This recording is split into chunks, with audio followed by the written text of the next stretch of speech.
দেশে আর আমাদের ফার্মাসিস্টদের মধ্যে তফাৎ কি জানেন? এক তো আমাদের দেশে ট্রেন্ড ফার্মাসিস্টের ভীষণ অভাব। কি করে?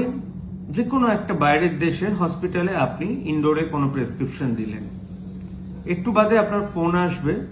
ওরা খুব পোলাইটলি বলে, ওরা তো আমাদের মতো করে বলে না, ইউজুয়ালি খুব পোলাইটলি বলে, ডক্টর আপনার হয়তো কোনো একটা ভুল হয়েছে, এনার ক্রিয়েটিনিন বেশি, এই ওষুধটা এই ডোজে দেওয়াটা কিন্তু জাস্টিফাইড না। এটা কলকাতার একমাত্র একটা হসপিটালে হয়, যেটা জেসিআই অ্যাক্রেডিটেড। তাদের কিন্তু অসংখ্য ফার্মাসিস্ট বিভিন্ন হসপিটালের বিভিন্ন ডিপার্টমেন্টে থাকে। তাদের কাজ হচ্ছে স্ক্রুটিনি করা যে ওষুধগুলো আমরা দিচ্ছি এবং সেগুলো ড্রাগ ইন্টারাকশন হচ্ছে কিনা এবং প্রপার ডোজে দেওয়া হচ্ছে কিনা। কিন্তু আনফর্চুনেটলি আমাদের দেশে ফার্মাসিস্টের সংখ্যা এত কম, এত তাদের ট্রেনিং কম, তারা কিন্তু অনেক সময় বসে থাকে ওই সই করার জন্য।